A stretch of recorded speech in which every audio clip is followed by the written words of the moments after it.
What's popping, y'all? We gotta have a conversation about this here. We gotta have a conversation about what happened with the Chicago Sky in their last game against the Minnesota Lynx. And we gotta have a talk that maybe Angel Reese is better than Caitlin Clark. Because when you look at both of their seasons, Caitlin Clark has been off. She's averaging 3 less points than last year. Shooting from the field, she's shooting 37% from the field compared to 42 last year. And she's shooting 29% from three compared to 34% last year. What surprises me about them numbers is only 34%? Not how she was shooting that basketball in college. Like, if she gonna only be a 34, 35% three-point shooter, I'm not really sure how great Caitlin Clark could really be. Because when you look at her game, okay, she's a top 3 passer in the game. I give her that. She can rebound, but she doesn't play defense. She doesn't play defense, and she only loves to go left. When she go left, she's pulling the three. She go left 85% of the time. You take away the three-pointer, she's limitless. You limit her. And that's what teams have been doing. You don't give Caitlin the three ball, all she can do is facilitate for you. Natasha Howard, Kelsey Mitchell, and Aaliyah Boston have been carrying the Indiana Fever. Now I know, she's playing in a new system. She got new players. And she's dealing with a groin injury. She's back, but it still looked like she kind of hurt out there. Still, with all of that going on, she's still having her worst year of her career. Like I mentioned, her teammates have been holding her down. I mean, they've been balling. Their defense been off the charts.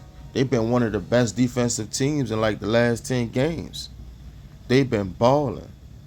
And all of that started with Caitlin Clark being out. The team started playing better defense.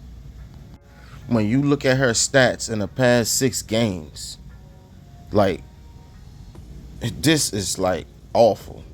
And folks are not talking about it.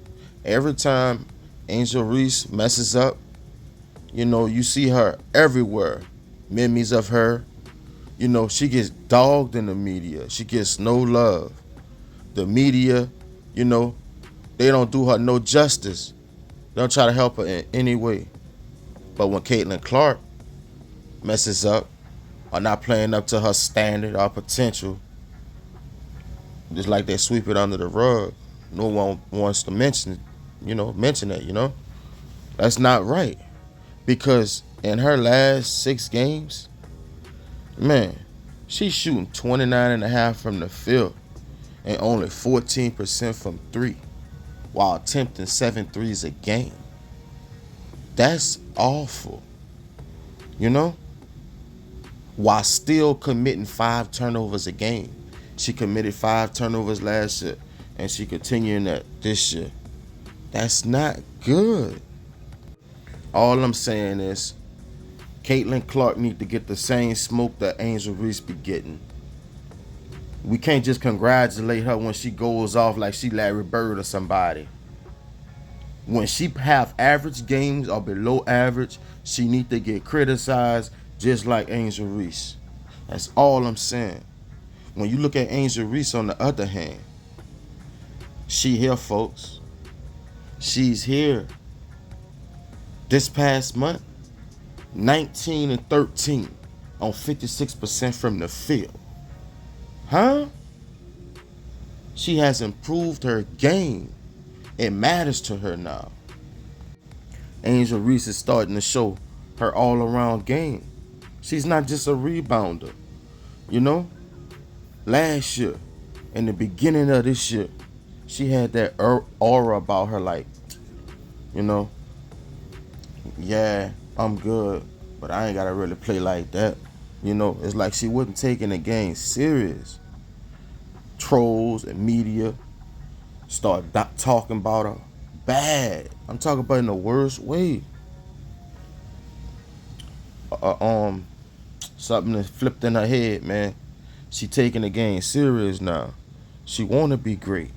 She's a superstar in the making, man. Yes, indeed.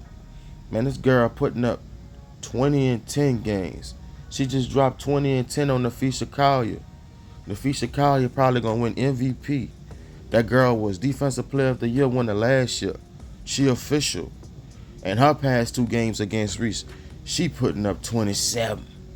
She been balling, man. She cold. She one of the best players in the WNBA. And Angel Reese took it to her. She held her own. Won one, lost one. You feel me? How she be getting talked about in the media, she shouldn't be able to do that. She been balling, man. Passing the ball. She a monster on the glass. And she been scoring. She been giving you 15 plus. Balling out there, getting and ones. Facing up, getting to the hole. Facing up, making the right pass. If she ever get a mid-range jumper, she gonna be cold, folks. She don't need no three-pointer. If she could get her a solid mid-range shot, something like a Leah Boston or Tina Charles, yeah, I'm telling you, she one of them ones. Y'all gotta start giving her credit, man. Y'all only want see the bad. You gotta pay attention to the good sometimes. She's improving. You can't hate on that. You only can respect it. In this past game, yeah, they lost 78-91, I think, but it wasn't on her. Ariel Atkins had 27 points in the previous game. She was cooking like fish grease. She got hurt in this one. Only scored 2 points. You know the game gonna be affected when one of your best defenders and scorers go out. Especially after dropping 27. Like, come on. And then you got Camila Cardoso. She too inconsistent.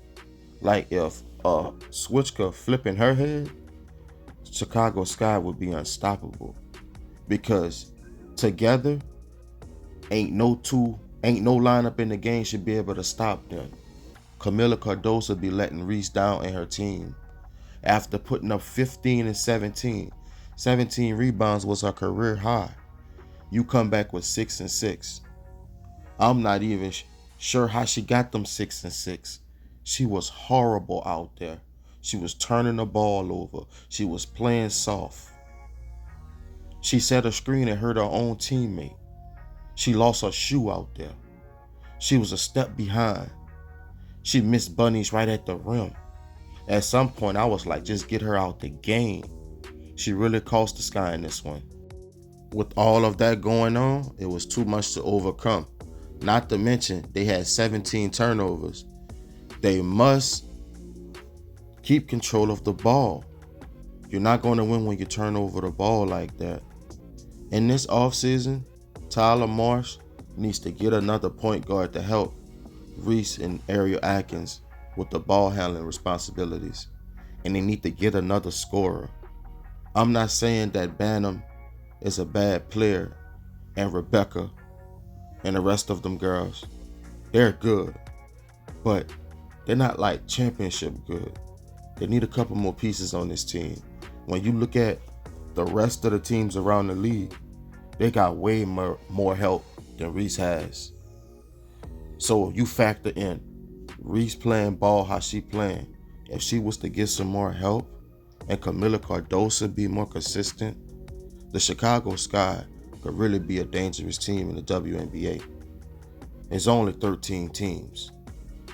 And right now, they middle of the pack. They good, but they middle in the pack. They started off slow. They got going. But you see, next year, and once they able to get them some players, at least 2 more players, that's nice. This team could be really special, man. With Angel Reese leading the way. Turnovers did the Chicago Sky in this one, though. 17 turnovers. 5 for Bantam, and 5 from Reese. That's 10, just them two. Angel Reese, though, she loves the challenge, I see. I'm really enjoying what I'm seeing out of her. Like, she's really done did a whole 360 on us, man. She balling. So look, if you don't really pay attention to the WNBA like that, if you ever wanted to just watch a game that was good, a good matchup, it's Nafisha Collier against Angel Reese. It's like Angel Reese plays her best ball against her. And that's what I appreciate about it, you know? Premium matchups. That's what I like. Premier matchups, you feel me? She balled out. It's like growing up. Karl Malone going up against Barkley, you know? You knew both of them was going to ball out. Before I let y'all go, listen to this. Angel Reese was a -20, and they still had a chance to win that game. They took for Ariel Atkins to get hurt, Camila Cardoso to have one of her worst games of her career, and for the Sky to commit 17 turnovers because of them two players not being able to play up to their standards. Not to take anything away from the Minnesota Lynx, they're a great team, top 3 team in the WNBA. But all of that happening, it helped them win this game. You know, Courtney Williams-Cole, in the previous game, she had 13, 8, and 8. I think she had 18, 8, and 7 in this one. Letitia Collier had like 29, 5 for 7 from 3, 11 for 11 from the free throw line. She be balling, man. Carlston knocked down some shots. And McBride was nice. She had 17 points in both games. I just still believe Chicago Sky still could have won this game if all of that wouldn't happen. Good win by the Lynx, though. The Chicago Sky got to get some more defenders on this team, too. They need to do that ASAP. That's all I got to say on this situation. In the comment section, y'all let me know. At this point in their careers, do you think Angel Reese is better than Caitlin Clark? Until next time, this Sports Savvy TV. I'm signing out.